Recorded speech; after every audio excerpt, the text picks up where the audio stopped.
die heilige Familie nachzuahmen. Weil dann habe ich das richtige Verhalten zu mir selbst und Gott gegenüber. Mich als armen Sünder zu bekennen, zu erkennen und zu bekennen, meine Sünden zu bekennen, dies vor Gott in Dankbarkeit mit der Bitte dafür Sühne zu leisten und mit dem Vorsatz, sie nicht mehr zu wiederholen. Aber dann rückt ja der Kern der heiligen Familie noch näher, der ja letzten Endes unser Herr Jesus Christus selber ist, der ja Mensch wird, um unsere Sünden auf sich zu nehmen und diese zu büßen. So sehen wir unseren Herrn Jesus Christus, der die menschliche Natur annimmt, alles außer der Sünde, und dann Gott seine menschliche Natur darbietet und die Sünden und das Geheimnis der Bosheit betrachtet, darüber unsäglichen Schmerz in seiner menschlichen Seele verspürt und mit diesem Schmerz das sehnlichste Verlangen, diese Sünden zu sühnen, in seinem Fleisch, in seinem Blut, durch das Vergießen seines Blutes und durch das Erleiden aller Unannehmlichkeiten, die dieses Leben als Folge der Erbsünde mit sich bringt, der Tod und der Tod am Kreuze nicht ausgeschlossen. Und somit ist tatsächlich die heiligste Familie, die heilige Familie, wahres Beispiel. Und wie wir aber eben sehen, da wir ja selber all dies nur dann nachahmen können, wenn wir in der Gnade Gottes stehen und wenn wir diese Gnade bekommen haben und wenn wir dieser Gnade mit unseren Werken entsprechen, dann sehen wir, dass die heilige Familie nicht nur Beispiel, unser Herr Jesus Christus nicht nur Beispiel, sondern gleichzeitig auch Wirkursache. Natürlich ersetzt er nicht unseren Willen, aber unserer Heiligung ist. Dann leben wir in Friede, in Eintracht mit uns selbst, mit Gott und mit unserem Nächsten. Und dann sind wir auch fähig, der ganzen Welt die Stirn zu bieten. Sei es die ISIS von Obama oder die Räuberbanden von Bergoglio oder die Verräter in eigenen Kreisen, die Verneiner der Unfehlbarkeit der Kirche Jesu Christi, diejenigen, die dann irgendwie halb mit den Räubern von Bergoglio Frieden schließen wollen und wer weiß, morgen vielleicht auch noch mit den Kriegern von Obama, man weiß es nicht. Auf jeden Fall, was immer auf uns zukommt, wenn wir festgewurzelt sind in unserem Herrn Jesus Christus, wenn wir in Demut, im Gebet und Abtötung um diese Gnaden bitten und mit Großzügigkeit diese Gnaden umsetzen in die Tat, dann wird die Allerseligste von Maria ganz gewiss uns noch mehr segnen und die Zahl der Erwählten wird sich schneller erfüllen und auch die Zeiten könnten dann auch ein bisschen abgekürzt und verschnellert werden. Und das alles zur größeren Ehre Gottes, die wir ja aus ganzem Herzen suchen wollen, im Namen des Vaters und des Sohnes und des Heiligen Geistes. Amen. Gelobt zu Jesus Christus in Ewigkeit. Amen. Au nom du Père et du Fils et du Saint-Esprit, ainsi soit-il. Bien, chers fidèles, en ce dimanche, dans l'octave de la fête de l'Épiphanie, nous fêtons la fête de la Sainte Famille.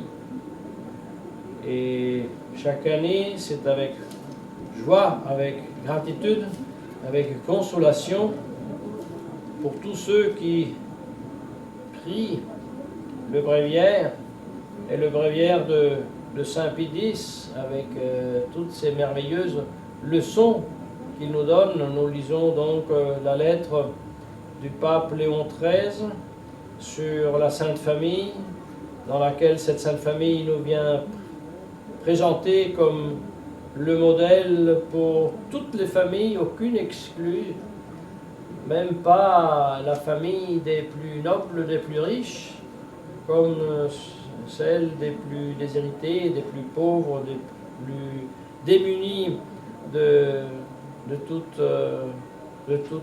richesse ou même nécessité, première nécessité matérielle. Le merveilleux exemple que nous avons donc donné par la Sainte Famille qui enseigne à ceux qui vivent de façon aisée d'être détachés de leurs biens et de rester humbles comme ceux qui, ces biens ne les ont pas et qui vivent dans la détresse, dans la pauvreté, même dans la misère, et bien qu'ils apprennent de la Sainte Famille, cette Sainte Famille royale au point de vue humain et divin, qu'ils apprennent dans l'extrême nécessité de garder la dignité d'âme et la sérénité des cœurs.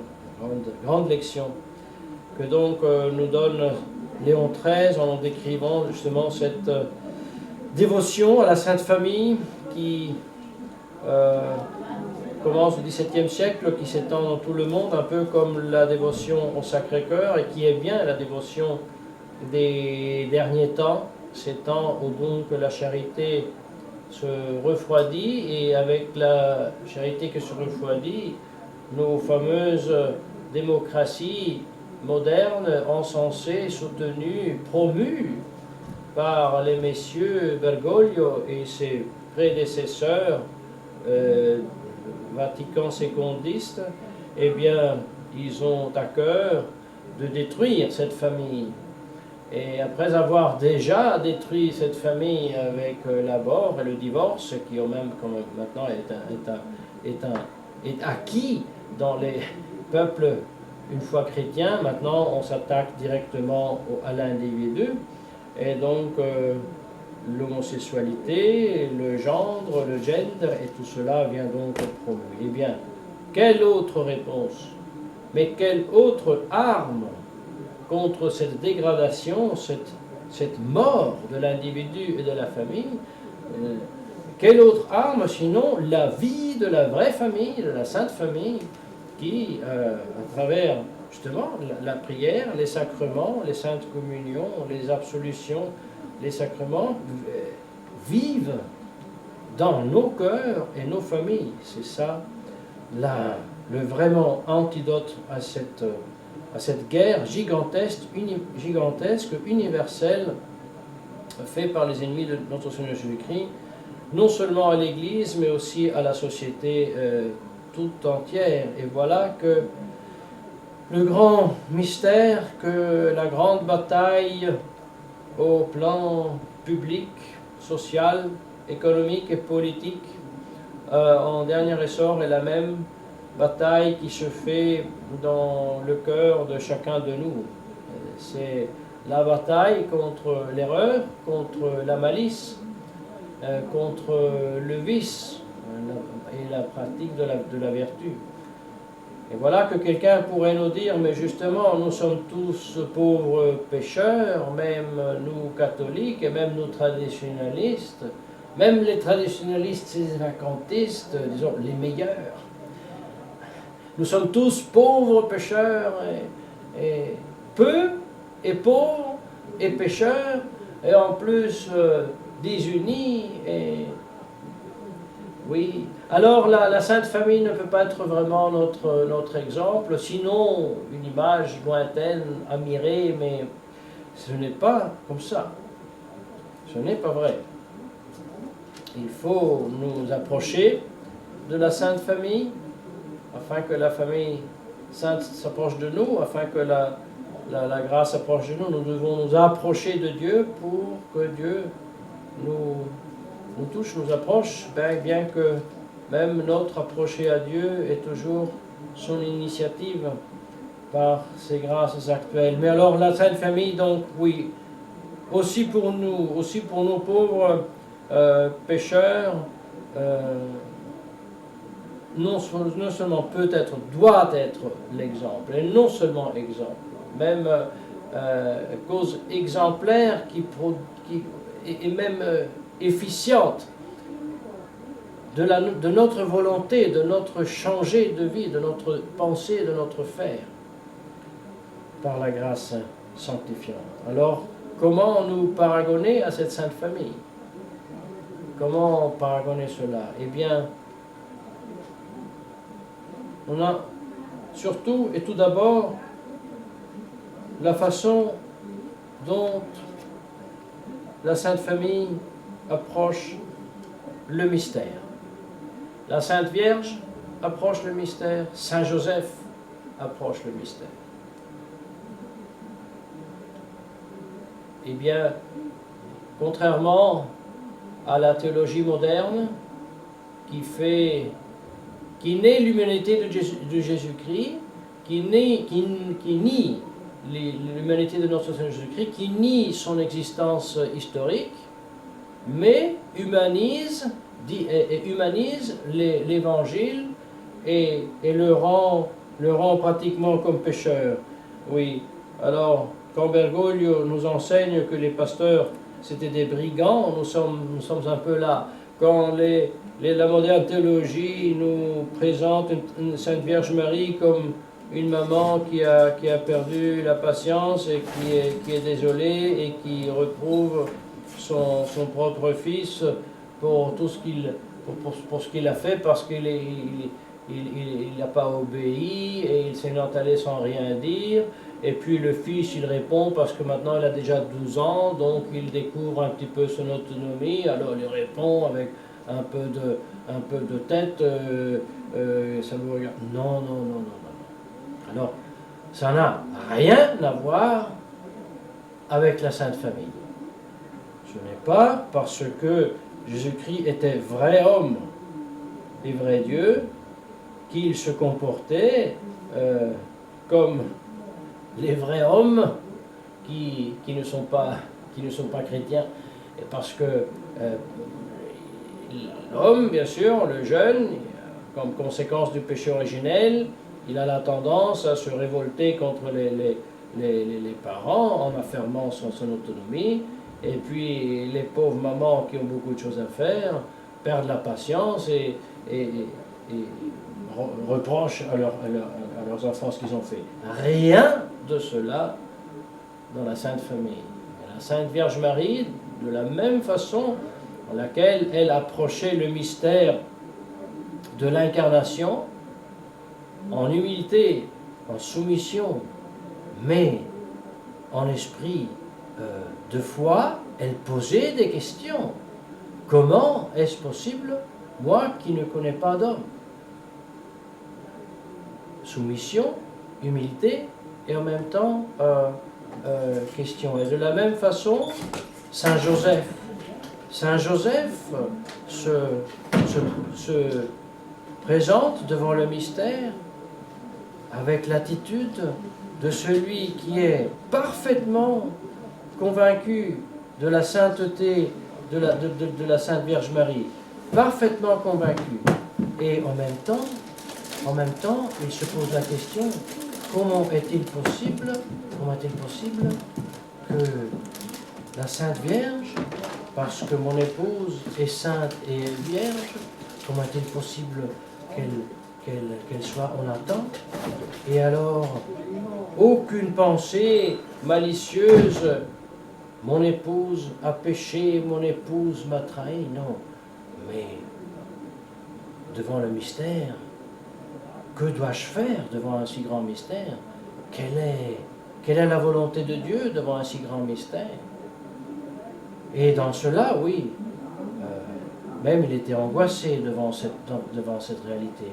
Mais justement, de l'angoisse qui vénère Dieu et qui s'approche de Dieu, et non pas celle qui s'éloigne. Eh bien, voyez, on nous dira, oui, mais nous, on n'a pas à faire avec ces grands mystères. Encore une fois, nous sommes pauvres pécheurs, oui, mais le secret est le suivant. Mon péché commis par moi, commis par par mon voisin, mon prochain en famille. C'est aussi un mystère. Parce que le mystère d'iniquité est un mystère. Alors la première chose que j'ai à faire, devant le mystère de l'iniquité, devant le mystère de mon péché, la première chose que j'ai à faire, c'est accepter ce mystère. Vous me direz, mais qu'est-ce que ça veut dire? Ça veut dire que je dois accepter mon péché? Non. Je dois accepter le mystère de mon péché. Mais qu'est-ce que ça veut dire? Ça veut dire que je tombe à genoux et je confesse mon péché. Oui, mais ça n'a rien à voir avec l'attitude de Saint Joseph, de la très sainte Vierge Marie, avec les mystères qu'ils ont eus. Oui, ça a que faire quelque chose.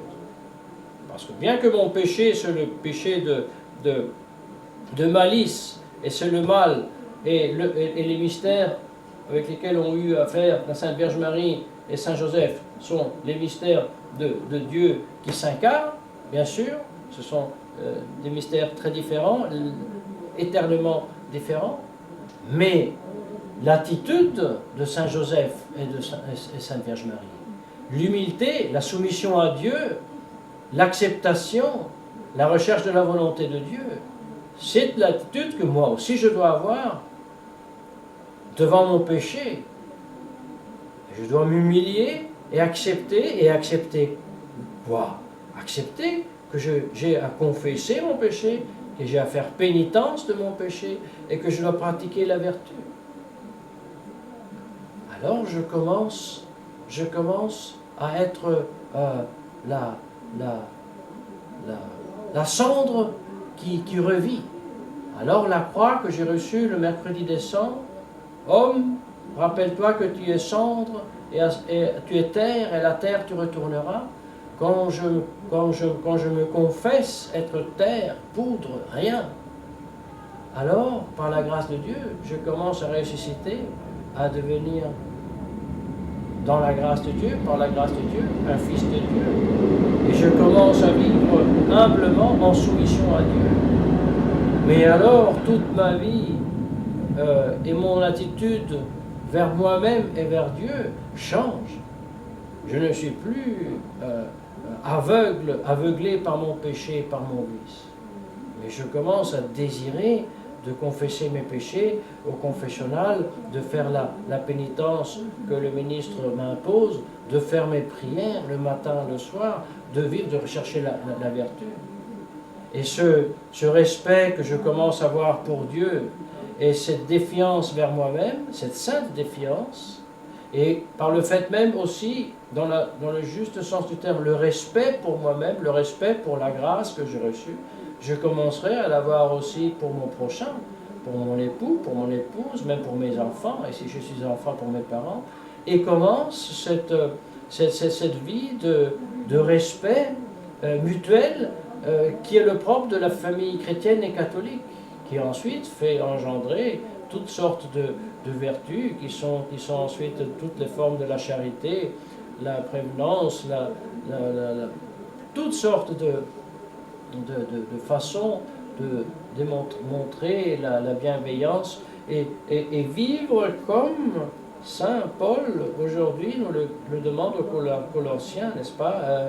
Chers frères, revêtez-vous comme élus de Dieu, saints et élus, de tendre compassion, de bonté, d'humilité, de mansuétude, de patience, vous supportant les uns les autres, vous pardonnant si quelqu'un a un motif de reprocher quelque chose à un autre, comme le Seigneur nous a pardonné, ainsi faites-le vous aussi les uns vers les autres. Ah, voilà que donc naît la vie chrétienne.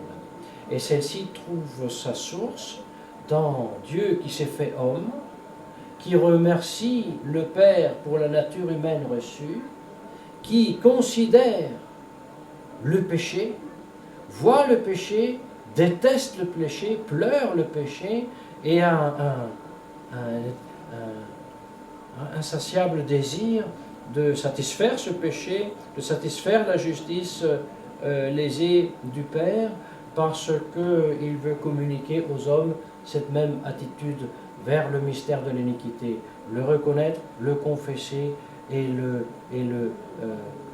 combattre en espiant la faute et en pratiquant la vertu. Et nous voilà donc parfaitement autorisés, et même c'est un ordre pour nous de prendre et avoir la Sainte Famille comme exemple, à imiter en Jésus-Christ par la grâce, par les sacrements et par la prière. Et nous voilà ensuite forts d'affronter le monde moderne.